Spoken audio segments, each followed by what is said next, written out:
Salut l'ami Bruno Kemel qui nous rejoint à l'instant pour cette grande conversation. On a quelques bonnes nouvelles.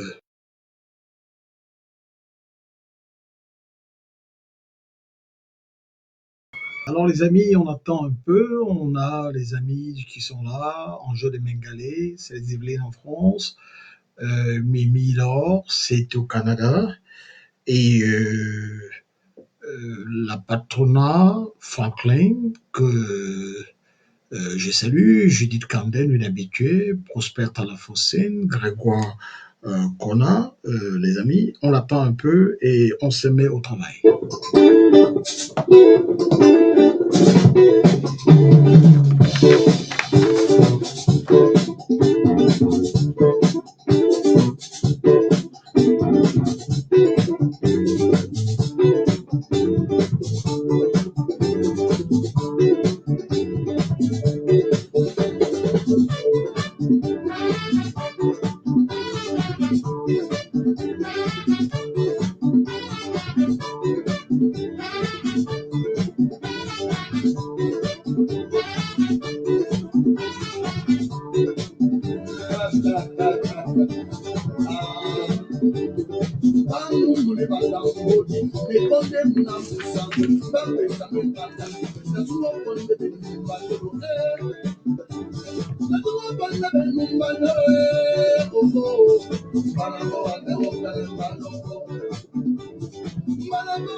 Alors, Munch Munch, qu'on salue, Lydie Ngonga, bienvenue,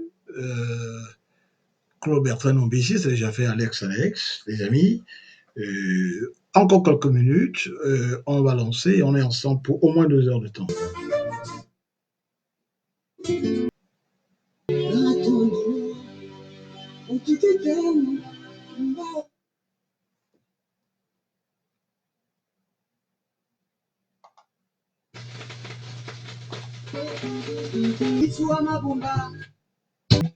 Alors, Armel Stéphane, Yamnat, qu'on accueille ici.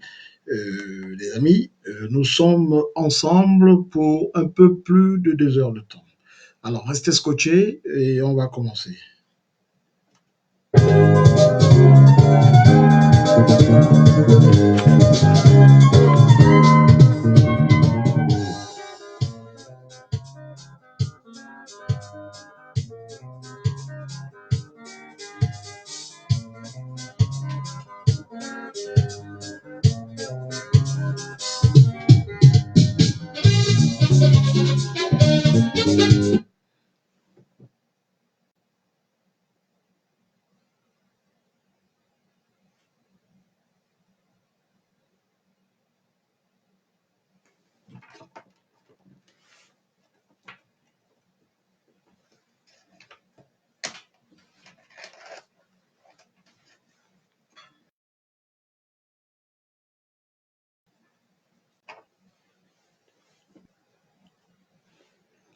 Alors les amis, bonsoir. J'espère que vous commencez, vous amorcez un excellent week-end. Alors, aux plus jeunes qui n'ont pas connu cette période et à leurs aînés qui ont connu cette période, nous rejouons ces musiques pour vous rappeler que le Cameroun n'a pas toujours été ce que vous connaissez, c'est-à-dire que la poubelle mondiale, un déportoir à ciel ouvert d'immondices, comme vous avez pu voir à la faveur de ces villes mortes. Moi, je n'ai pas reconnu mon pays. Donc, quand on vous joue ces musiques, c'est pour vous dire que bientôt, on aura un Cameroun libéré. Un Cameroun libéré de ses prédateurs. Ayem Miss, qu'on n'a pas salué, qu'on accueille, on salue tous les ordres de Francky, les Pierre Sandou, Amel Stéphane, qu'on accueille, Jonky Moline, Camille Aubin-Lagueux, voilà, Lydie Ngongan. Aujourd'hui, les Camerounais sont les grands danseurs d'autres musiques. On fait de la mauvaise musique au Cameroun. Il y en a qui font du zouk, qui pensent que c'est du makossa. C'est pour ça que nous, les aînés, on vous joue ces musiques pour vous rappeler qu'il fut une époque où, même si on vous donnait 1 milliard de francs et on vous proposait d'aller vivre aux États-Unis, vous ne partiez pas. Parce que le Cameroun était alors le plus beau pays du monde. Vous l'appelez continent. Nous, on l'appelait l'Afrique en miniature. On accueille le frère Lucas Tassot depuis Toulouse en France, Rodrigue Duchel, Flo Jim 111, Taux de contrôle. Donc, quelqu'un me demande si quand on donne des infos, ça n'aide pas le camp d'en face. Rien ne peut les aider parce qu'ils ne savent pas ce que nous faisons. Les informations que je vous donne, c'est pour vous motiver, pour que vous ne perdiez pas la foi, parce qu'il se passe de bonnes choses. Je peux le vous dire ce soir, je suis venu vous annoncer la bonne nouvelle. Ces gens vont partir bientôt. Ils ne savent pas ce qui va les frapper. Ils ont fait une mise en scène, ce que j'appelle une mascarade. Diane pure, si vous êtes fatigué, ici, ce n'est pas votre endroit. Ici, nous parlons. Vous avez dit ça à plusieurs reprises, je n'ai pas réagi, mais je suis obligé de vous éliminer parce que ici, on aime on aime la bonne nouvelle. On n'aime pas les gens qui sont, comment on va dire ça, fatalistes et pessimistes. Donc, quand vous venez ici, vous dites que c'est la même chose. Vous l'avez dit à plusieurs reprises ce soir, donc je suis dans l'obligation de vous enlever. Ici, on est là pour un Cameroun nouveau. On est là pour l'espérance. Voilà. Donc, votre place n'est pas ici. Je suis désolé de devoir me séparer de vous. Voilà. Donc, ici, on est là. Je l'ai dit hier. Si vous êtes pessimiste, ici n'est pas votre place. Vous êtes au mauvais endroit.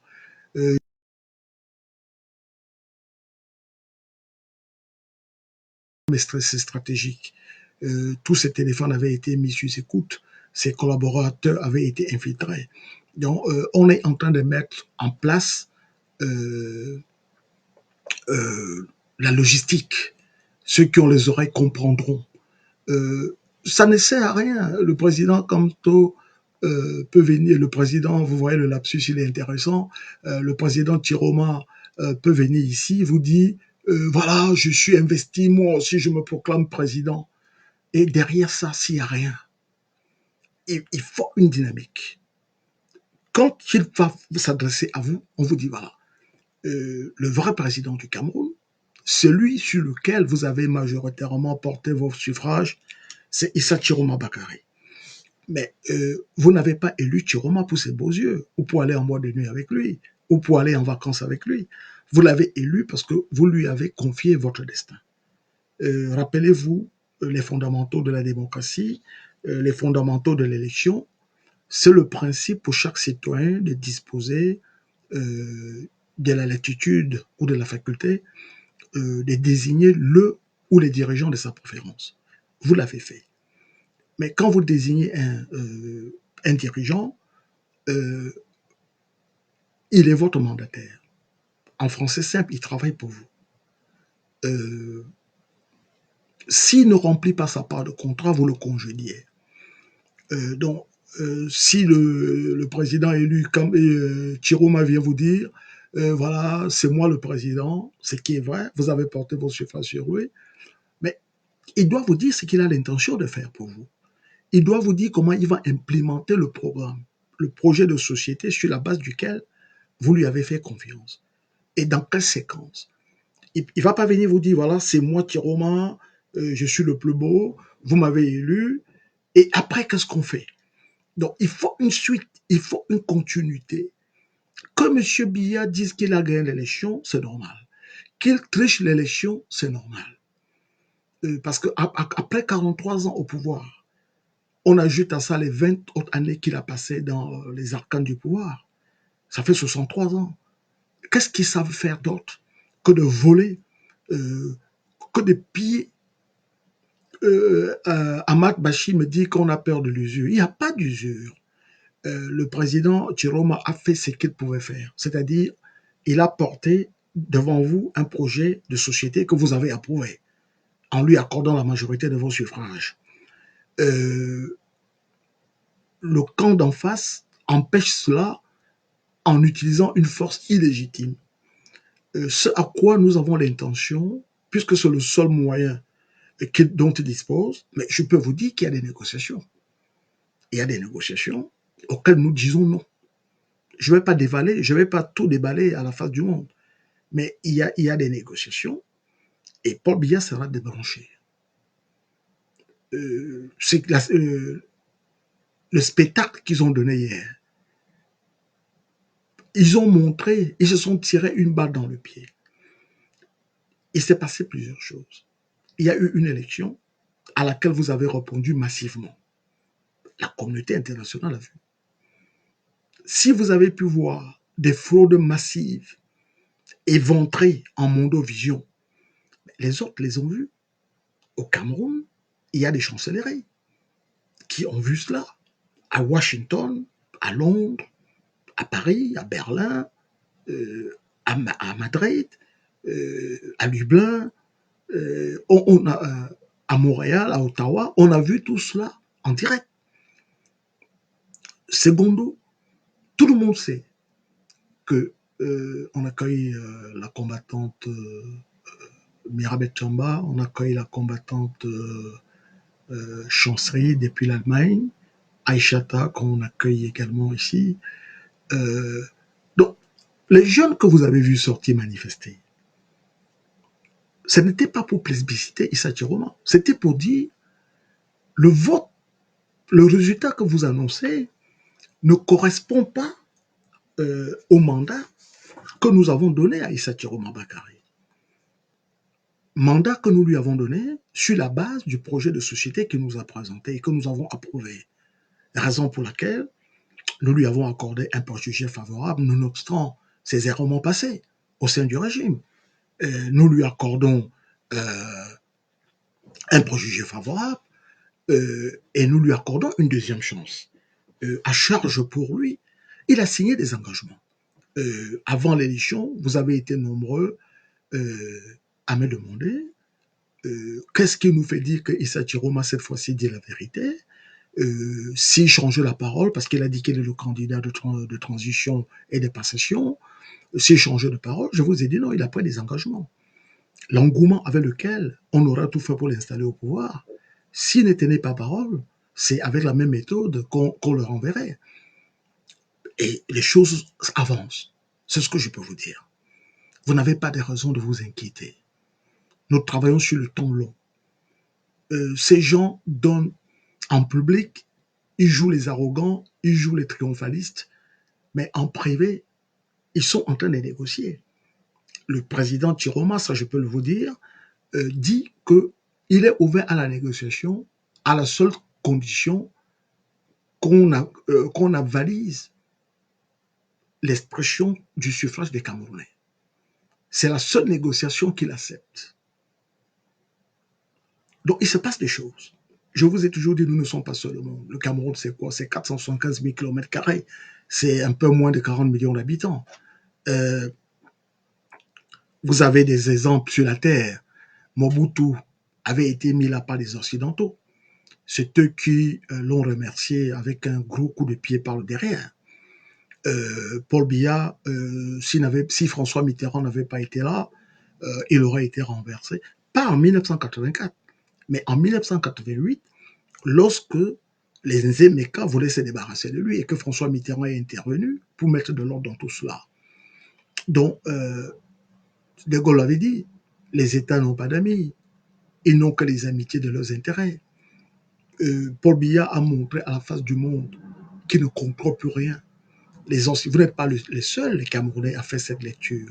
Les Occidentaux, nos partenaires, ont compris que, à travers l'élection de Paul Biya, c'est l'élection d'une bande de coquins, des gens comme les Ngongo qui n'ont reçu aucun mandat. Voilà pourquoi ils n'hésitent pas à faire tirer sur les Camerounais à vue et à balles réelles. Donc vous n'êtes pas les seuls à faire cette lecture. La communauté internationale le sait. Mais ils savent aussi le degré d'instabilité auquel s'expose le Cameroun si la voix, si l'expression du suffrage n'était pas respectée. Vous voyez des crétins incultes comme Bruno Bidjan qui prend des éléments de langage pour jouer les panafricanistes de carton, mais il ne sait pas qu'il cause beaucoup de tort à ses employeurs. S'il avait un peu de culture, un peu d'histoire, il comprendrait que les mêmes causes reproduisent inexorablement les mêmes effets. C'est pour ça que Hegel disait que l'histoire est le lieu du déroulement, est le lieu du déploiement de la raison universelle. L'histoire a un cours. L'histoire se base sur le drame. C'est pour ça qu'on dit que l'histoire est tragique. Car s'il vous arrive quelque chose dans le présent, il faut toujours regarder dans le passé. Si ce qu'il vous est advenu à vous est advenu à quelqu'un d'autre, qui était plus protégé, mieux protégé par les Occidentaux que Mobutu. Mobutu avait trahi Lumumba parce qu'il avait été détecté par la CIA. Mais c'est la CIA qui a dit qu'il ne faisait plus l'affaire. L'homme fort en Afrique centrale ne devait plus être Mobutu, ne devait plus être à Kinshasa ou Badolite. Il devait être à Kampala, en Angola, en la personne de Yoweri Museveni. Ahidjo, qui avait été porté à bout de bras par les Français. Je vous parlais encore hier de Pierre Mesmer, gouverneur colonial au Cameroun, l'homme qui avait entamé les pourparlers dans la bourse avec Oumiobe par l'intermédiaire de Monseigneur Thomas Mongo. Il dit dans ses mémoires, au Cameroun, nous avons raté le coach, car nous avons donné l'indépendance à ceux qui la demandaient le moins ou qui ne la demandaient pas du tout. Il cite Ahidjo. Il n'y a aucun passage dans ses discours, parce qu'il a commencé sa carrière au sein du BDC de Léopold Doular, il n'y a aucun passage où Ahidjo revendique l'indépendance. C'est lui qui a conduit le Cameroun à l'indépendance, entre guillemets, ce qu'on appelle l'indépendance conférée ou nominale. Après avoir exécuté le dernier chef historique de l'UPC, le 15 janvier 1971, c'est-à-dire 22 jours avant l'arrivée du président français au Cameroun, Georges Pompidou, il a voulu se racheter. C'est là où il a véritablement commencé à dérouler son programme pour se racheter. Jacques Foccart dit dans ses mémoires que, à égalité, il offrait des choses à la France, mais il voulait donner des gages. Il voulait faire du zèle pour s'excuser de ce qu'il avait fait vis-à-vis des nationalistes. Les derniers jours, il vivait dans le remords. Fauchivet dit dans ses mémoires, Ahidjo lui disait, vous savez, la France, quand elle vous a pressé comme une orange, elle vous jette. C'est la France qui a facilité son accession au pouvoir, mais c'est la France qui va s'en débarrasser avec un coup d'État médical. La France facilite l'accession de Paul Biya au pouvoir, conforte son pouvoir, consolide son pouvoir, parce qu'en 1992, lorsque Biya triche l'élection, tous les pays ont sanctionné le Cameroun. Ils ont coupé leur aide, en commençant par l'Allemagne. Le seul pays, si vous lisez les mémoires de Guy Pen, monsieur conseiller de la cellule africaine à l'Élysée, qui le dit. Parce que tous ces gens, avant de mourir, vident leur conscience. Il dit, au Cameroun, ils ont failli se flinguer. Mais c'est l'anglophone qui a gagné les élections. Mais la France est intervenue pour empêcher l'élection de John Fondi, parce que John Fondi était anglophone. Il y avait eu des pourparlers en avant. On a dit, voilà, si Fondi veut laisser la place à Boba Bello Magari, on lui trouvera une place. Les interventions ont buté à ce niveau, parce que les Français s'est méfié des anglophones. Parce que rappelez-vous que quand il y a le projet, nous sommes en fédéralisme, on appelait ça la réunification, octobre 1961. Le général de Gaulle est revenu au pouvoir en 1958. Idi Aïdjo, et c'est Foucault qui le dit dans ses mémoires, je vous conseille de les lire, Idi Aïdjo, pourquoi n'apprenez-vous pas le français à vos compatriotes de langue anglaise, sinon ils vont continuer à faire des velléités. Ça, c'est d'un. Deuxièmement, le pétrole a été découvert en zone anglophone. Mais avant la découverte du pétrole en zone anglophone, on avait découvert en 1954 beaucoup de pétrole et beaucoup de gaz à Lokbaba, entre Douala et Yaoundé. Mais je vous rappelle aussi que 1954, le 1er novembre 1954, c'est le début de la guerre d'Algérie. L'Algérie est le seul territoire d'outre-mer que la France a divisé en départements. Il y a beaucoup de pétrole, il y a beaucoup de gaz. Mais la France est consciente qu'un jour, elle va partir d'Algérie. 1954, De Gaulle n'est pas revenu aux affaires. Il est au sorti de la guerre, la Deuxième Guerre mondiale, on a dissous la Troisième République, on a instauré la Quatrième République. On a, parce que la Troisième République s'est déconsidérée en collaborant avec l'occupant nazi. Donc, au sorti de la guerre, on fait un gouvernement, ce qu'on appelle un gouvernement insurrectionnel. De Gaulle est à la tête de ce gouvernement, les communistes sont majoritaires, il y a un truc qui s'appelle le MRP, Mouvement des Républicains Populaires, qui soutient De Gaulle. De Gaulle n'a pas de parti politique, il faut attendre 1957 pour qu'il crée son parti politique, le RPF, Rassemblement du peuple français, dont s'est inspiré François Senghako pour créer le RDPC en mars 1985 à Bamenda. Parce qu'à l'origine, le RDPC devait s'appeler le RPC, Rassemblement du peuple camerounais. Une idée de Senghako. Mais les faucons de l'aile de l'ère géographique de Biya n'ont pas voulu qu'il emporte le crédit. C'est lui qui est le véritable père de l'ouvrage qu'on appelle le libéralisme communautaire, attribué à Biya, indûment, parce que c'est pas lui l'auteur. Alors, tous ces gens qui veulent me contacter, écrivez-moi en inbox, Elvis Blondel et tous les autres, et contactez-moi en inbox. Je vois que vous êtes sur Facebook. Vous me contactez en inbox et je vous mettrai mon numéro WhatsApp. Donc, c'est sans problème. Vous n'avez pas besoin d'audience pour me parler en privé. Donc, De Gaulle n'a pas de parti, mais il a pour lui la légitimité d'avoir dit non aux nazis et d'avoir dit non à Pétain. C'est le libérateur, entre guillemets, de la France. Donc, il est à la tête de ce gouvernement. Mais ça, c'est à son retour en 58. Mais en 1900, c'est-à-dire que quand à la libération, nous sommes en 45, De Gaulle est à la tête de ce gouvernement. Il va démissionner avec fracas en janvier 46, c'est-à-dire une année plus tard. Il s'est retiré à Colombey les deux églises parce qu'il pense que ça va durer quelques jours. La France ne peut pas se passer de Gaulle. Mal va lui en prendre. Il va y rester 12 ans. Et il ne reviendra qu'à la faveur du conflit algérien. Mais la guerre d'Algérie va commencer le 1er novembre 1954 et va emporter beaucoup de gens. C'est l'instabilité de la 4e République. C'est Pierre Mendès France comme président du Conseil des ministres qui envoie au Cameroun Roland Pré, un gouverneur cruel, en remplacement de Soukado, André Soukado. Mais il ne va pas faire long feu, on va le renverser. Donc quand De Gaulle revient aux affaires, il crée la 5e République avec des institutions solides sur lesquelles ont été calquées la plupart des constitutions des pays du précaré.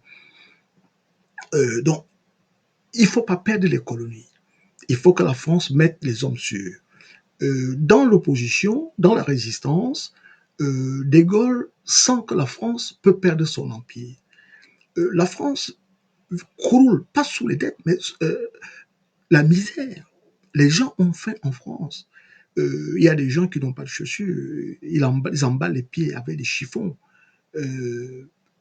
La nourriture est rationnée, c'est-à-dire que vous avez de l'argent, mais il n'y a pas à manger. Donc on fait le rationnement. Dans une maison où il y a 5-6 personnes, vous n'avez pas droit à acheter plus de 2 baguettes et demie par jour. la margarine manque sur le marché, c'est une forme de beurre, forme résiduelle de beurre, on fait à manger avec. Le marché noir prospère, les gens font fortune dans le marché noir. Les Américains apportent une aide massive à la France et il y a le plan Marshall du nom de ce ministre américain qui se propose, qui fait un plan pour reconstruire tous les pays européens victimes des destructions de la Deuxième Guerre mondiale. Donc, la France, et puis les Américains ont battu une monnaie qui s'appelle le franc français, mais battu aux États-Unis. C'est-à-dire une sorte de franc CFA à l'envers, dont De Gaulle n'a pas voulu. Mais ce qui ne va pas l'empêcher de venir créer le franc CFA en Afrique le 25 décembre 1945. Donc, il y a cette embrouille qui va coûter très cher au Cameroun, c'est-à-dire les Camerounais vont pâtir des effets de la guerre d'Algérie, parce que, oui, la guerre d'Algérie, c'est la guerre d'Algérie, il n'y en a rien à voir avec le Cameroun. Mais elle est pour le Cameroun l'arbre qui va cacher la forêt Cameroun. À cause de la guerre d'Algérie, on ne parle pas des massacres qui ont lieu au Cameroun. En pays Bassa, en pays Bamileke, l'usage du napalm, ce qui a été fait au Vietnam. La France vient d'être battue à bien plus. Elle a expérimenté des choses. Ce sont des tueurs qu'on a battus au Vietnam qui sont installés au Cameroun, qui larguent les gens dans les hélicoptères. Les chutes de la Méchure, vous avez entendu parler. Donc, donc il y a ce truc que Ahidjo plus tard va porter dans sa conscience. Il est très jeune quand on le détecte. Donc il veut se racheter. Donc les Français le prennent. Lorsqu'on veut procéder à ce qu'on appelle la levée de la tutelle, ce que vous appelez l'indépendance, mais en droit international, c'est la levée de la tutelle. Levée de la tutelle parce que on donne l'indépendance à un pays qui est colonisé. Or, le Cameroun n'est pas une colonie de la France. C'est un territoire international dont la gestion revient aux États-Unis, qui en a confié le mandat ou tutelle à un autre pays. Donc, le Cameroun n'est pas en état de décolonisation. Il faut simplement lever la tutelle qui était mise sur le Cameroun. Il n'a pas le même statut que les autres pays du précaré. C'est pour ça que le référendum de septembre 1958, qui était valable sur tous les territoires, n'a pas eu lieu au Cameroun, parce que le Cameroun avait un statut particulier. C'est le référendum auquel Sékou Touré a dit non, ce qui va entraîner sa rupture avec le général de Gaulle. Donc, Lola dit qu'elle ne savait pas que c'était un cours d'histoire. Non, non, Lola, vous me découvrez. Mais si vous venez dans mes directs, nous avons le sujet, mais nous remontons en amont. Nous remontons en amont. Je ne vous fais pas reproche de faire ce commentaire, vous avez raison, mais je vous parle de Tiroma, mais il faut replacer tout cela dans le contexte. C'est-à-dire que hier, vous avez vu l'arrogance des gens du RDPC, parce que ensuite vous avez vu des gens comme les Bruno Bidjan qui font la leçon à la France. Mais je fais donc le rappel historique pour vous dire que on a vu ça ailleurs et ça leur a coûté très très cher. C'est pour ça que je parle de l'histoire comme lieu du déploiement de la raison universelle. Donc voilà. Donc si vous venez dans mes directs, je suis sûr que vous me découvrez. Je fais toujours un parallèle avec l'histoire avant de faire une projection dans le futur. Donc, Ahidjo a bénéficié de cette attente. Donc, quand il y a la levée de la tutelle, pourquoi je parle de la levée de la tutelle? Parce que Roland Félix Moumier, Marcel Bébé et Idi veulent parler à Ahidjo. Nous sommes fin décembre 1959. On va lever la tutelle le 1er janvier. Moumier dit, bon, laissons de côté nos différences idéologiques. Nous sommes des enfants d'un même pays. Parlons-nous. Les Français vont mettre Ahidjo entre eux. Je vais vous trouver cette image un jour. Et ils vont le barricader pour que Ahidjo ne parle pas avec les Roland Moumier. Parce que Moumier dit, bon, laissons tomber nos différences. Nous sommes de gauche, Ahidjo ne l'est pas, mais nous sommes les enfants du Cameroun. Faisons la paix, oublions les petites bagarres. C'est un moment décisif. Notre pays est en train de s'avancer vers l'indépendance. Il ne faudrait pas que le Cameroun exclue certains de ses enfants. Donc, parlons avec Ahidjo, c'est notre frère. Les Français à l'ONU, les Français le mettent au milieu. Ils empêchent que Ahidjo puisse parler avec Roland Félix Moumier ou avec Marcel Bébé Yidi. Ils l'ont cadenassé. À la présidence, il y a des conseillers français. On va même lui donner des gardes du corps français. Donc, Ahidjo n'est pas conscient. Mais beaucoup plus tard. Et c'est ce qui va décider son départ. Parce que les Français, si vous jouez à ce jeu avec eux, il faut aller jusqu'au bout de votre logique. Ils vont faire la même chose avec Félix Houphouët-Boigny. Les derniers jours, Houphouët-Boigny est mort dans le chagrin, dans l'amertume, la déception. Il a tout donné à la France. Mais les derniers jours, il est mort, il est allé mourir en Suisse. C'est vrai, il est mort en Côte d'Ivoire, mais bon, il était cliniquement mort. Les Suisses ont dit on ne peut rien faire pour vous. Omar Bongo, pareil. Les derniers jours, Bongo a été atteint d'un cancer généralisé. Il a refusé qu'on l'amène en France. Il est allé mourir en Espagne, en maudissant les Français. Mobutu, pareil. Mobutu avait une propriété aujourd'hui qui est évaluée à 18 millions de dollars. Cap Saint-Ferrat, 18 millions d'euros. Mais les Français ont refusé de lui donner le visa, malgré les millions qu'il avait donnés à Jacques Chirac. Le Premier ministre est Alain Juppé.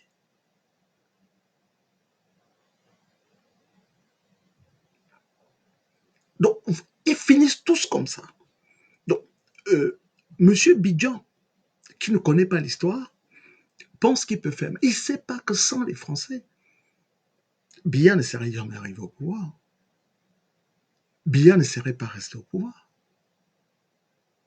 Oui, Omar Bongo, il est mort en pleurant euh, en Espagne. Vous avez vu les images. Je vais vous trouver ça tout à l'heure. Lorsque Jacques Chirac arrive avec Sarkozy au Gabon, ce sont les obsèques de Bongo. Les Gabonais les huent. Les Gabonais disent laissez le Gabon, laissez le Gabon. Alors qu'ils pensaient que la France était leur ami. Donc, ce que vous dites, quand vous voyez des gens comme les Bruno Bidjan, des ignorants, faire du nationalisme à 2,50 balles, ils ne connaissent pas les Français. Quand vous faites ça, Hissène Habré est venu au pouvoir comment Hissène Habré est venu au pouvoir avec Ngoukouni Wadei. Le premier président du Tchad s'appelle Ngarta Tombabay. C'est un instituteur, un alcoolique hystérique. Il appartient à l'ethnie des Sara. Donc, pour Jean Bédel, ils ont été injustes. Ariane Dongo, reposez-moi la question et je vais vous raconter tout cela. Donc, la France le maintient parce qu'il est chrétien. Donc, quand on l'élimine, il est remplacé par le général Félix Maloum. Alors se pose la question, faut-il choisir entre Ngoukouli Wedei et Hissène Habré? Hissène Habré a fait ses études en France. Ngoukouli Wedei, c'est un prince, il vient d'une dynastie musulmane. François Mitterrand dit, on va porter notre dévolu sur Hissène Habré, même si il a un riz couché, au Cameroun on dit Macabo, avec la France. Ils ont pris en otage une anthropologue et ethnologue, Françoise Clostre, dans les années 70. Hissène Habré l'a violée et ils ont fait un enfant. Quand elle a été libérée après paiement de rançon, elle a voulu se débarrasser de la grossesse. Son mari lui a dit non, il faut garder. Mais il y avait le commandant Galopin venu remettre la rançon exigée. Il a été exécuté. Donc la France dit, on préfère, malgré tout ça, on prend Hissène Habré parce qu'il a fait ses études chez nous. Mais on lui garde dedans. Dès la première occasion, on va lui faire sa peau. Maintenant, vous avez, et c'est le style de tous les dictateurs. C'est-à-dire qu'on les met là, et au dernier moment, ils se prévalent de nationalisme pour justifier leur rapine et leur dictature. Mobutu, sa mère avait épousé, il était de père inconnu. On soupçonne son père d'être originaire de Centrafrique. On l'a renvoyé de l'école pour insubordination, on l'a conscrit dans l'armée de force. Il sort de là avec le grade d'adjudant-chef. qui était adjudant au sergent-chef. Je crois que c'est adjudant-chef. C'est le grade le plus élevé auquel pouvait prétendre un nègre au sein de l'armée coloniale. Il a eu une formation de comptable en plus il a tâté du journalisme. Patrice Lumumba,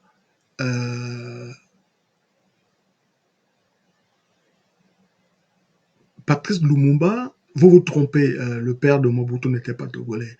Vous parlez du Togo à cause de son acquaintance avec Eyadema. Je vous signale que Eyadema était dans l'armée dahoméenne, c'est-à-dire Bénin, et après on leur a trouvé un pays. Mais si vous lisez les archives des services secrets français, c'est marqué à la place d'Eyadema des parents tchadiens inconnus. Voilà. Mais Mobutu n'a rien à voir avec le Togo, ni Eyadema d'ailleurs. Je m'adresse à mon ami Steve Tchedjou que j'accueille. Si vous voulez un jour, ou bien tout à l'heure, je vais revenir dessus dans les profondeurs. Mobutu n'a strictement rien à voir avec les Togolais, même pas Eyadema. Quand il revient de la guerre d'Indochine, on les prend. Il était dans l'armée dahoméenne, etc. Donc voilà. Eyadema était tchadien de parents inconnus. Mobutu était des pères inconnus mais centrafricains. Mais rien à voir avec le Togo. Alors, donc Mobutu est le secrétaire de Lumumba. Lumumba, son défaut, c'est qu'il s'est prévalu des communistes. Nous sommes en pleine guerre froide. On l'accuse de sympathies communistes. Quand il y a la table ronde à Kinshasa, à Bruxelles, table ronde, c'est le nom qu'on donne au pourparlers entre nationalistes congolais et autorités belges devant déboucher sur l'indépendance. On fait à Lumumba ce qu'on a fait à Kanto. On appelle tout le monde, mais on écarte Lumumba et on le met en prison, on l'accuse de vol. Il travaille à la poste. On dit qu'il a volé l'argent. Donc quand ils arrivent à Bruxelles, les hommes politiques congolais font ce que n'ont pas fait les Camerounais. Parce qu'il aurait suffi que Kabwa Lébi dise je reconnais ma défaite, mais je reconnais la victoire de Tiroma. Il aurait suffi que Joshua Achou, alias Kokiman Bébé Jouflu, dise voilà, moi j'ai perdu Tiroma. Ils ne l'ont pas fait. Mais ce que les Congolais ont fait, ils ont dit voilà, nous venons pour parler. Tous les partis, les Kalunji, tout ça était là-bas, les Moïse Chombe, un autre traite. Ils disent nous ne faisons rien si Lumumba n'est pas là. Les Belges disent mais Lumumba est en prison. On dit mais allez le chercher. On envoie un avion, aller chercher Lumumba, on le sort de sa cellule, et il y a les tables rondes. Mais Moïse Chombe, qui était du Katanga, ce qu'on appelle le Shabbat, lui, il aimait l'argent. Donc, on est en train de discuter. Les Belges disent, bon, voilà, les amis, nous avons vécu longtemps ensemble. Depuis 1800 et poussière, on est là, on va se séparer, mais pas comme ça, on va aller étape par étape. Autonomie interne, ceci, cela. Et puis Chombe prend la parole. Mouvement progressiste. Lumumba lui donne un coup sur la tête. Il se fâche. Pour Anini Ouza Betanga, hein? Tu me tapes pourquoi? Donc, voilà autant de choses. Mais Lumumba a nommé à Bruxelles Mobutu, qui tâtait du journalisme, comme son nom, le représentant au bureau de Bruxelles. Quand il y a l'indépendance, le seul dans la pièce qui avait une texture militaire pour avoir été conscrit de force dans l'armée, c'était Mobutu qui est sorti, je vous ai dit, avec le grade de sergent ou d'adjudant-chef. Parce que les Congolais veulent une indépendance effective. C'est lui qui est à la tête de l'armée du Congo, c'est un Belge. Mais c'est incongru, parce que le pays est indépendant. Mais pourquoi nous allons avoir à la tête de notre armée un Belge? Donc on va prendre un Congolais. Donc c'est comme ça que Lumumba interpelle Mobutu dans la pièce et il lui dit tu t'occupes de l'armée. Donc les États-Unis, avec la Belgique, vont le retourner. Parce que le Congo est intéressant à les yeux. Vous allez me dire, mais qu'est-ce que les Américains ont eu à voir? Le Congo n'a jamais été une colonie américaine. Mais les Belges sont les obligés des Américains. C'est à la demande des Belges qui vont démarcher les autres Américains qu'on va créer l'OTAN, l'Alliance Atlantique Nord, ce qu'on appelle NATO en anglais. avec les pays BAT et tout ça. Parce qu'ils vont dire, ben, ne nous laissez pas, les soviétiques vont nous faire ceci. Donc, on fait l'OTAN. Donc, ce que disent les Américains, c'est ce que font les Belges. Mieux encore, la bombe, lorsque Roosevelt meurt pendant son 4e mandat, on va, on va changer la constitution pour mettre une limitation de mandat. Roosevelt va prendre comme vice-président Harry Tubman. Harry Tubman, pour ne pas lui faire de l'ombre, Harry Tubman, c'était un marchand de chemises et de cravates dans le Missouri. Il le prend, mais il meurt en cours de mandat. C'est Harry Tubman qui finit le programme de la bombe nucléaire américaine. Et il va expérimenter la bombe au Japon. Nagasaki et Hiroshima. Comment vous appelez ça? Ça va me revenir. Hiroshima. Mais ce que je cherche à vous dire, c'est que l'essai que les Américains font, la bombe a été obtenue à partir de l'uranium congolais. Donc, si on laisse Lumumba, qu'on soupçonne des sympathies communistes, il peut nous faire la peau. Parce qu'à l'époque, l'Union soviétique ne dispose pas de la bombe. Mais ce sont des propres techniciens américains qui vont vendre la technique, qui vont donner, pas vendre, parce qu'ils ne font pas ça pour l'argent, pour des raisons mercantiles. Ils le font par sympathie idéologique. Comme en ce moment, nous recevons des informations des forces armées du Cameroun qui n'acceptent pas ce qui se passe. Donc, ça sera la même situation avec les techniciens américains qui vont donner la technologie à l'Union soviétique qui va se doter d'une bombe nucléaire. Mais l'uranium vient du Congo. Donc, on ne peut pas... oui, Harry Truman, merci. Thomas, c'est pas la même chose. Vous avez raison. Harry Truman, marchand de chemises de Missouri, devenu... Missouri, pardon, devenu dans la foulée vice-président. Merci pour la rectification, Boisinger. Et Nino Zampana. Et je vous accueille d'ailleurs, on ne s'est pas dit bonsoir. Donc voilà les enjeux. Mobutu va profiter de cela parce que nous sommes en pleine guerre, la guerre froide. Mobutu va se présenter aux Américains comme un anticommuniste primaire et secondaire. Et on fera de lui le verrou anticommuniste. Vous voyez le Zaïre, actuel RDC.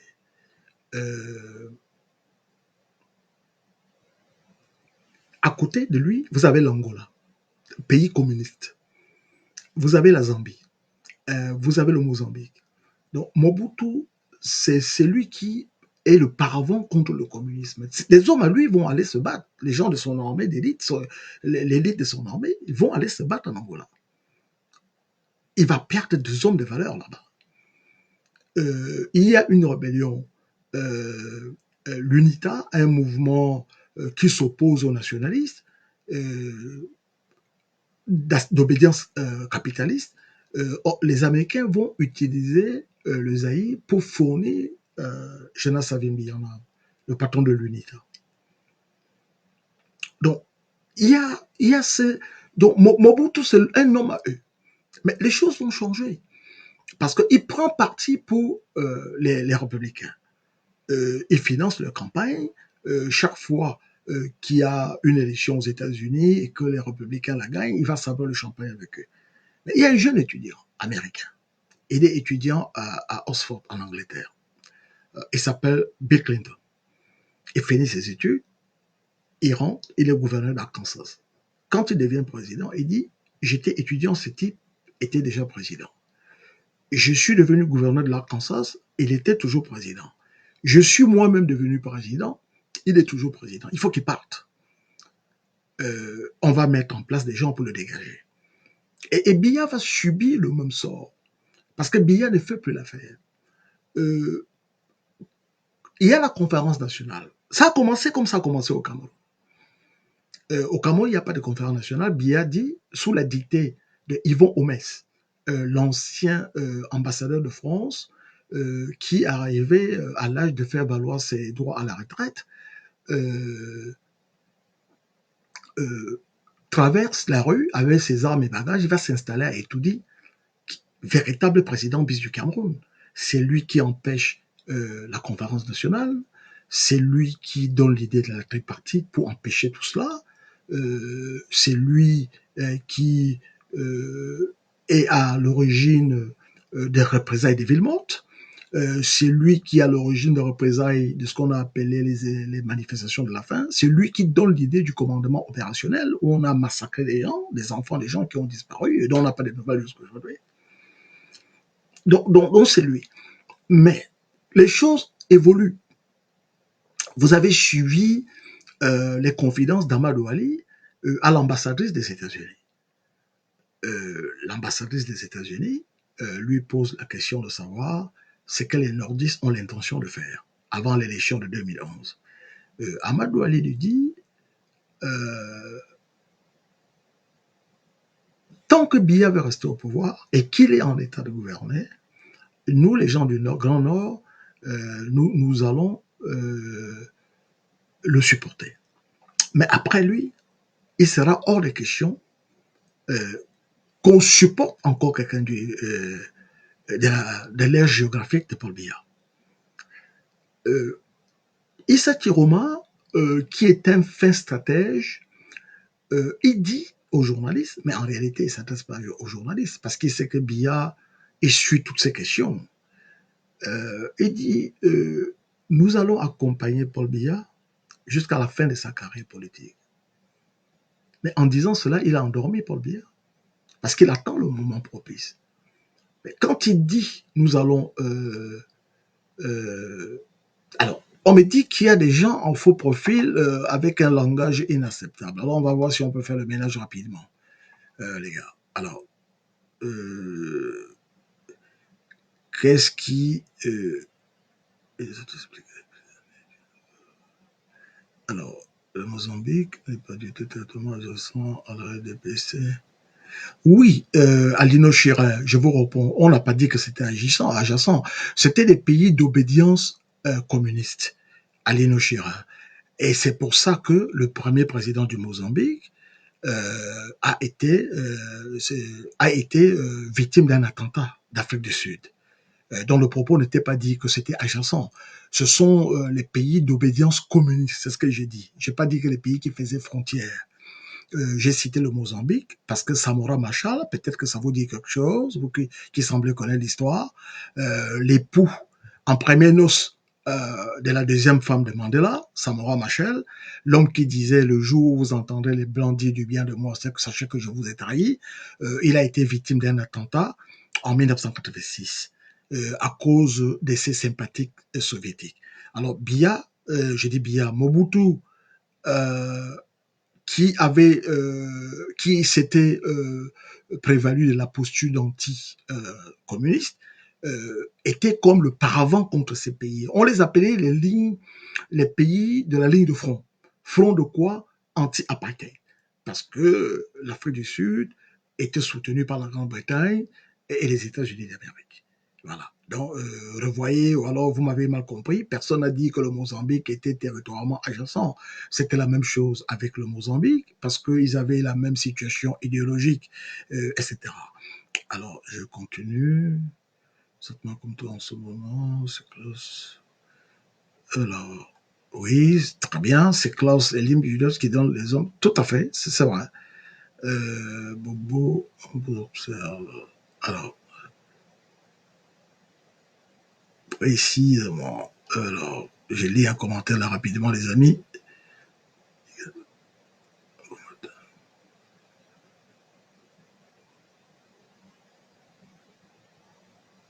Alors, donc lui, je vais le bloquer. Voilà.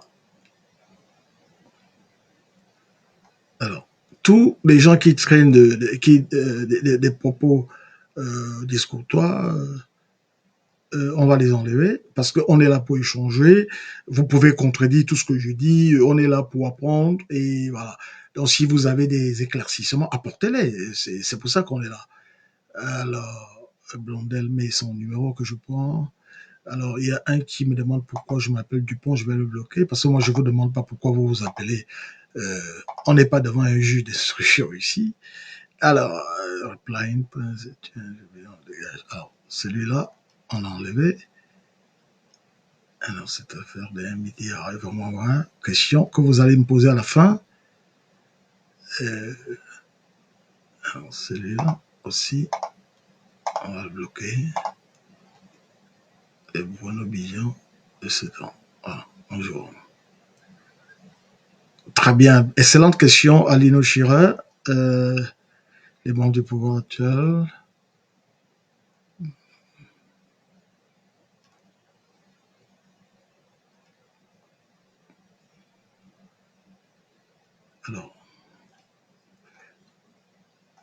Alors, je vous mets un peu de musique. Hein, ou alors, c'est même pas la peine.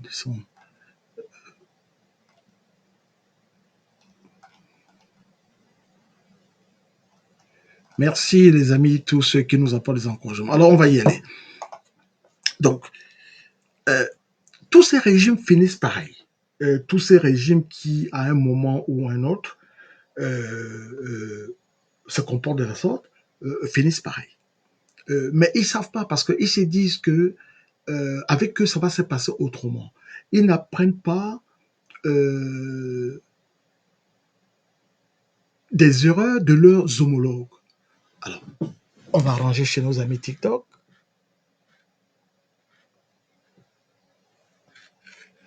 Voilà. Donc, ils n'apprennent pas de ça. Ils se disent qu'avec eux, ça va se passer autrement. Ça ne sera pas comme avec les autres. Et voilà. Mais quand ils s'aperçoivent, c'est trop tard. En 1992, 92 par là, la conférence nationale qui avait commencé au Zaïre, actuel RDC, battait de l'aile. Mobutu s'était replié à Badolit, dans son village. C'est Jacques Foccart qui l'appelle pour lui dire, écoute, Léopard, c'est comme ça qu'il l'appelait, Léopard, si tu ne reviens pas, tu vas perdre le pouvoir. Il est à Kinshasa. Ceux qui connaissent la ville de Kinshasa, ils connaissent le fleuve Congo. Il avait son navire qui tournait là, et l'ambassadrice des États-Unis, Melissa Wells, vient dans son navire et lui dit, monsieur, il faut accélérer les travaux de la conférence nationale. Mobutu lui dit, madame, nous travaillons en notre rythme. Les États-Unis ne sont pas une colonie des États-Unis. Un peu comme dit Bruno Billon, on n'est pas votre colonie ici. Mais il oublie qu'à un moment, ils se sont prévalus du soutien des États-Unis.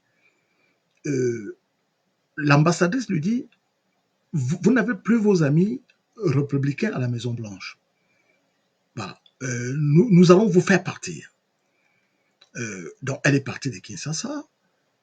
Mais tout ce que Mobutu faisait, tout ce que faisait Mobutu était balayé. Il fallait que Mobutu s'en aille. Bill Clinton cherche un moyen pour enlever Mobutu. Mais il faut que ça soit fait dans les normes. On a les Rwandais et on a les Ougandais qui veulent faire quelque chose parce qu'ils ont des revendications territoriales là-bas. Donc, ils s'en vont voir Julius Nyerere, le président de Tanzanie. Il leur dit, bon, il vous faut une caution. Parce que les gars disent, nous cherchons une caution nationaliste. Parce que si le Rwanda, l'Ouganda, la Grande-Bretagne et les États-Unis vont attaquer Mobutu, on va dire que c'est une ingérence, une ingérence. En droit international, le pays est un pays souverain. Donc, quelque chose qui vient de l'étranger, c'est une agression extérieure.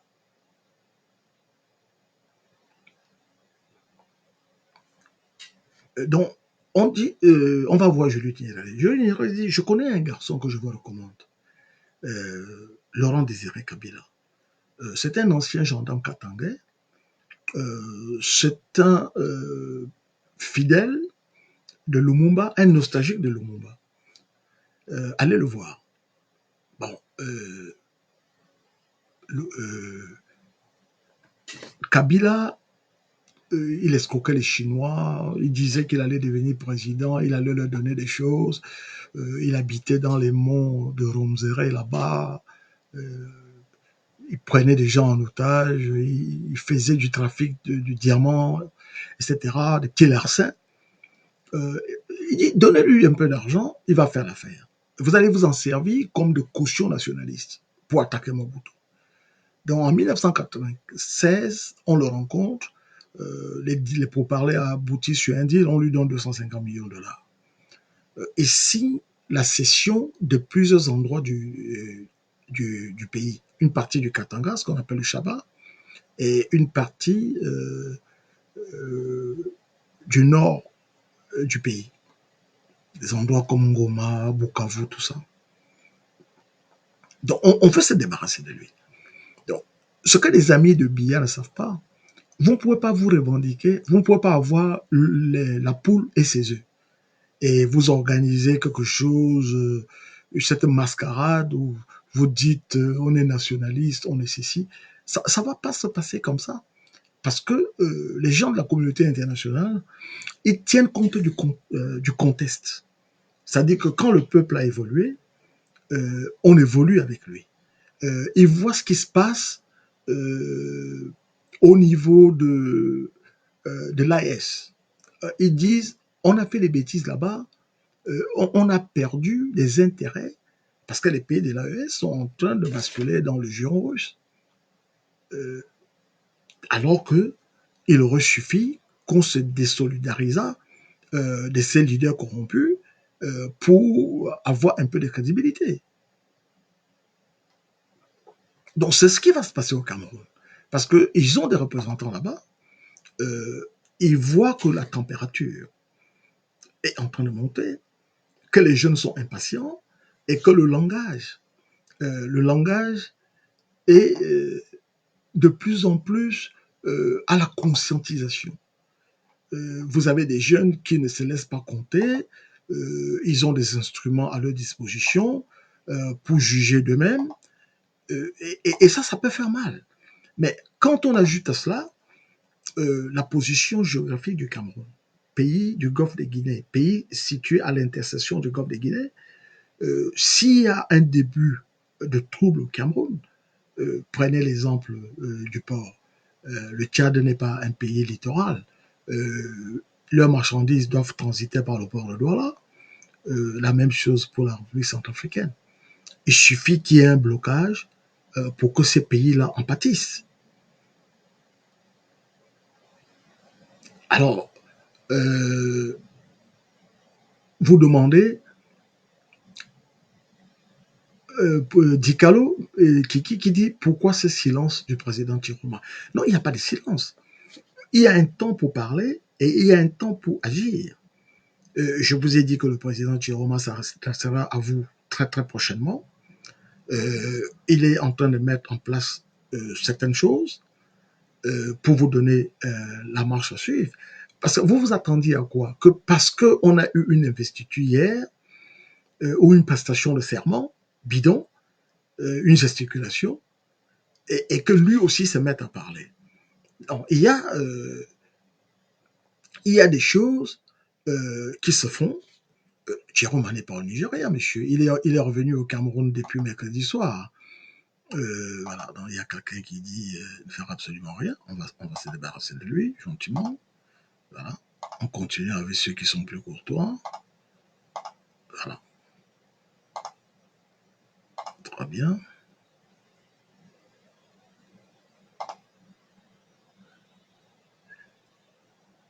Alors, on prend celui-là aussi.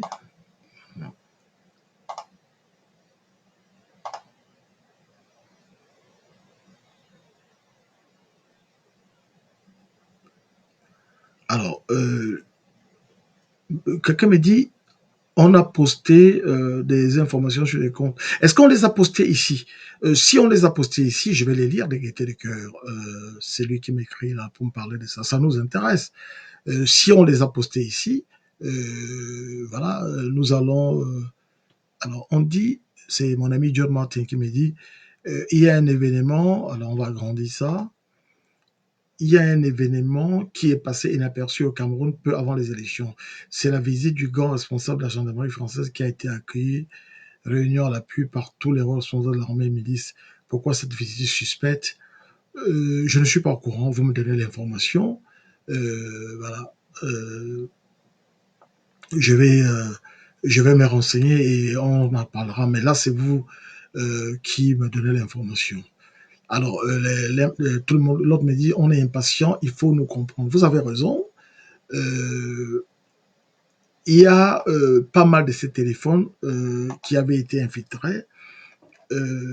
On est en train de remettre en place une autre logistique euh, pour communiquer dans des conditions tout à fait normales et vous donner la suite à suivre, ce qu'il faudra faire. Donc ne vous impatientez pas. Je vous avais prévenu que ce serait un combat de longue haleine. Mais qui dit combat, vous ne pouvez rien faire sans stratégie et vous ne pouvez rien faire sans tactique. Il faut un tout petit peu de patience. Vous comprenez bien que si ces histoires-là ne me paraissaient pas claires, je ne me porterai pas caution. Je ne viendrai pas ici vous parler de lui comme je fais. En 2018-2019, nous avons combattu ensemble. Je vous ai indiqué certaines voies qu'il fallait suivre à l'époque. Ça ne s'est pas fait. Donc, je suis encore plus chaud que vous. Voilà. Mais on est au courant de certains détails. C'est pour ça que je vous demande de garder patience. Il y a des choses ici. Euh, on ne peut pas tout dire en public. C'est ce que je peux vous dire. Voilà. Mais si il n'y avait pas d'indication, moi je resterai pas dans cette stratégie. Donc nous avons des indications. Et je vous dis que nous sommes sur la bonne lancée. Un peu de patience. À quoi ça sert d'inventer une stratégie en parlant inutilement? Pas du tout. Mais je vous dis que nous sommes sur la bonne lancée. Et voilà. Alors on me demande si j'ai bloqué un autre compte à l'offre. Je vais regarder ça très rapidement. Les amis, je pense oui.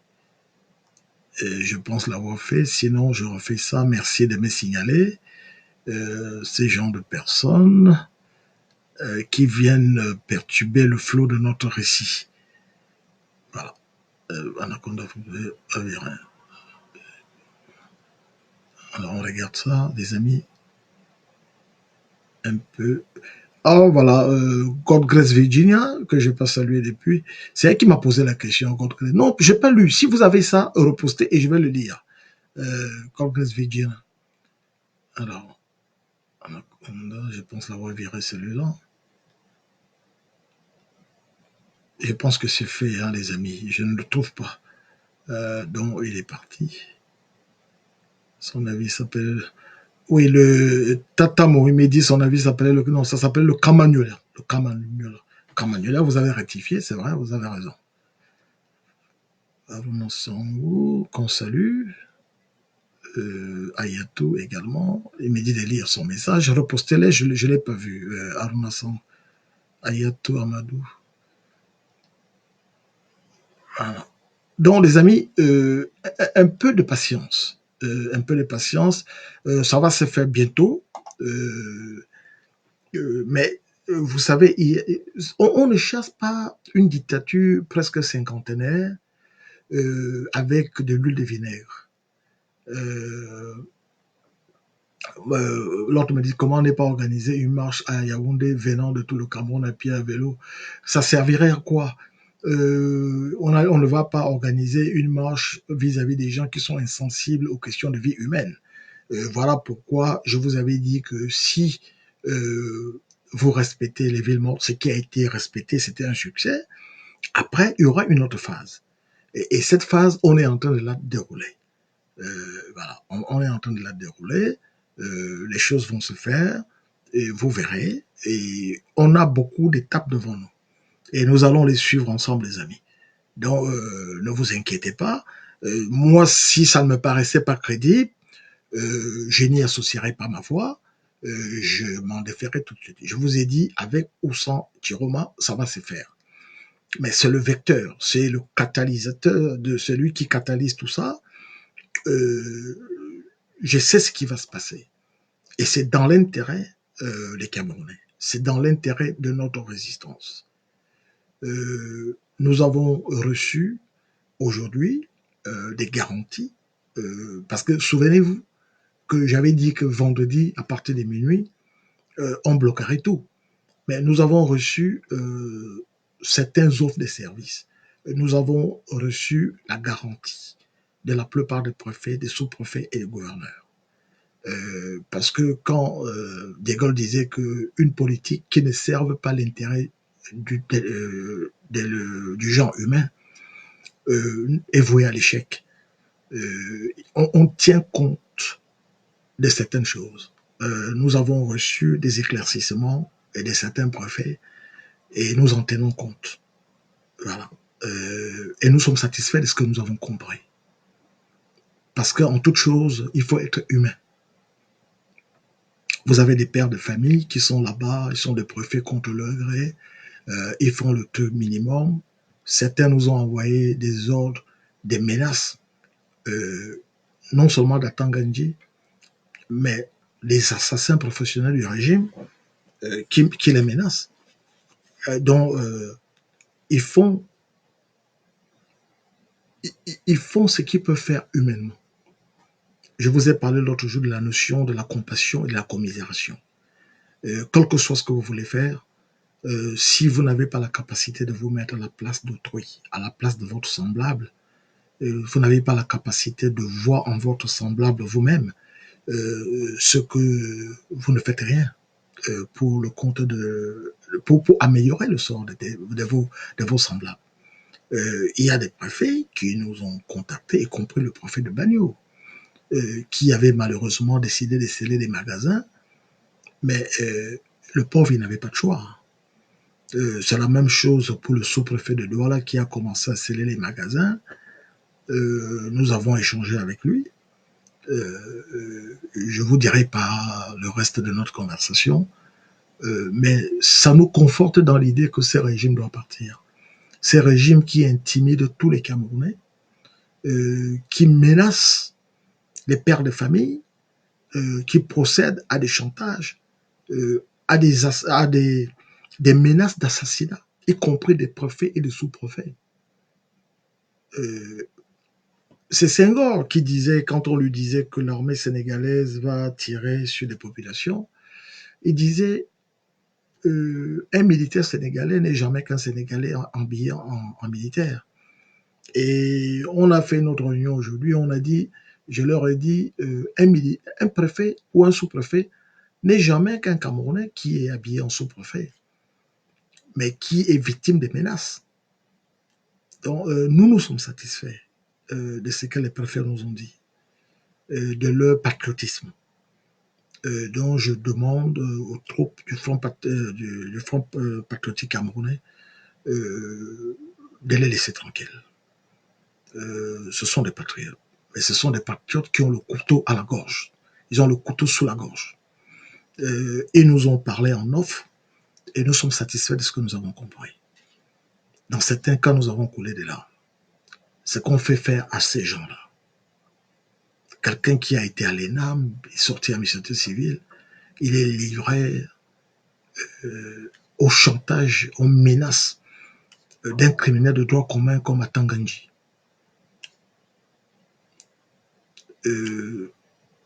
Certains sous-préfets nous ont donné des informations capitales pour la suite de ce que nous faisons. Et donc je demande au Galadima, du Front patriotique camerounais, de plutôt les protéger. Voilà. Ce sont des pauvres gens qui ont fait des études pour pouvoir nourrir leur famille. Ils se trouvent là où ils se trouvent. Voilà. Donc on ne va pas... ce sont nos compatriotes. Et nous aurons besoin d'eux. Nous aurons besoin d'eux dans un Cameroun libéré, parce qu'ils connaissent la machine de l'administration, ils vont s'en servir à bon soin. C'est pour ça que je vous ai dit, les policiers ne sont pas nos ennemis. Parmi eux, il y a des patriotes. Parmi eux, il y a des patriotes qui nous donnent des informations. Certains pleurent au téléphone. Ce régime veut criminaliser tous les Camerounais, corrompre tous les Camerounais.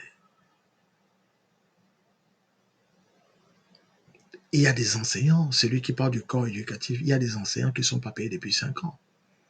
Ce sont des pères de famille. De quoi vivent-ils? De quoi vivent-ils? Il y a des gens à qui on propose de l'argent, beaucoup d'argent, pour qu'ils donnent leur fille de 16 ans, souvent de 14 ans, à des viergers. Vous imaginez ça? Quand vous êtes un parent, vous avez vu la rage avec laquelle je vous parlais l'autre jour en menaçant les préfets. Mais quand on les a au téléphone, on a foi au dos. On a foi au dos. Les pauvres, ils... je me demande ce que je ferais moi si j'avais été à leur place. Parce que quand on menace de tuer vos enfants, qu'il peut arriver un accident, vous allez sceller, même si c'est une église qu'on vous envoie sceller, vous allez la sceller. On a eu la femme d'un préfet qui nous dit, mais ils envoient mon mari brimer les gens. Il dit, mais quand il revient à la maison, il pleure toute la nuit. Il fait des cauchemars. Ce régime a criminalisé tout le monde au Cameroun. On a renversé les valeurs. Il y a des pères de famille qui ne peuvent pas. C'est-à-dire, nous les jeunes, quand je dis nous les jeunes, moi je suis plus trop jeune, mais je parle de vous. Quand vous voyez ces papas, vous vous dites, mais pourquoi ils nous laissent tomber? C'est parce qu'on les tient. On nomme quelqu'un ministre et on lui dit de signer certains accords. On va dans son bureau, on envoie des gaillards. Souvent, ils sont 7. Ils vont dans son bureau, ils vont le sodomiser. La secrétaire entend des cris, des gémissements. Souvent, on va voir du sang au sol. Et quand ils sortent de là, ils passent devant la secrétaire et ils arrangent la braguette pour qu'elle comprenne ce qu'ils ont fait à son patron. Ça, c'est filmé. Donc, un type comme ça, il ne peut pas défier le pouvoir de Paul Biya. C'est lui le porte-parole de Biya dans son village. On fait ça aux élites. Et pour savoir qu'on vous tient, un type du RDPC, la plupart du temps c'est Grégoire Oona, qui fait un enfant à votre femme. On vous interdit de divorcer et vous entretenez un bâtard chez vous. Grégoire Oona, il a enceinté les femmes des gens. J'ai les noms, mais je ne veux pas briser les foyers des gens. Talakagi qui me salue à Piagne. Vous pensez qu'un régime comme ça va partir? À Tangandi, il a un chantier de 16 millions d'euros. Une super université. Baboken a construit dans son village un château de 8 milliards de francs CFA, en brousse, là-bas. Ça, c'est de l'argent enterré.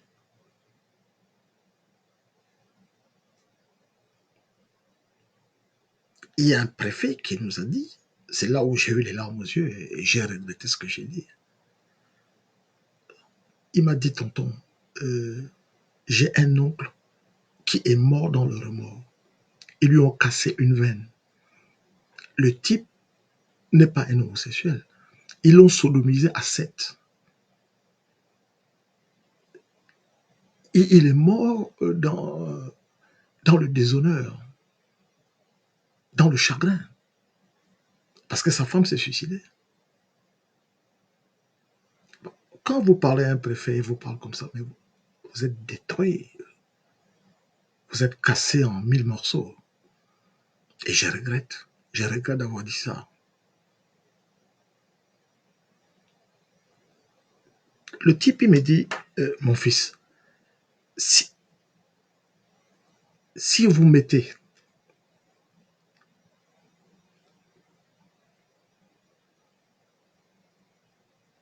mais il dit, si vous mettez vos menaces à exécution, mais je vais mourir parce que je ne peux pas les désobéir.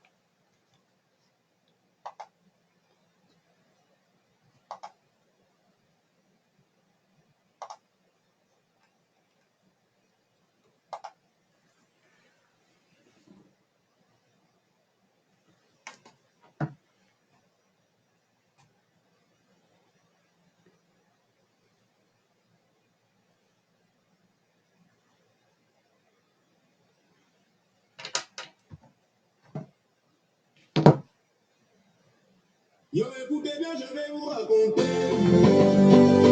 l'histoire d'un homme qui va changer. Le Cameroun, il va le faire avancer. Avec Issa Chiroma, on va s'élever. Il a compris les besoins du peuple. Il va travailler pour que nous soyons heureux. Pas de corruption, pas de mensonge. Juste du travail, juste des résultats. Qui est l'homme qu'on attend? Issa Chiroma.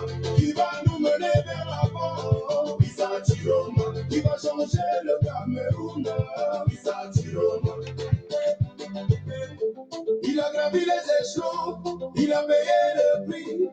Il connaît les rouages, il sait comment faire. Il va nous unir, il va nous guider vers un avenir meilleur, vers un avenir radieux.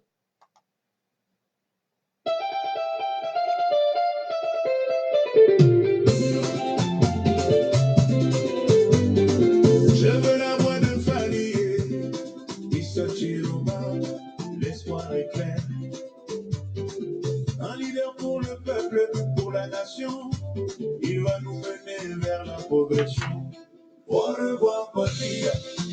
Au revoir, Paul Biya. Au revoir, le temps du changement est arrivé. Issa Chiroma, nous sommes prêts. Il connaît les défis, il sait quoi faire. Il va travailler pour le Cameroun, pour son peuple. Pas de corruption, pas de mensonge. Juste du travail, juste des résultats. Au revoir, Paul Biya, Métaïa. Au revoir. Ici la chanson avec le nouveau refrain.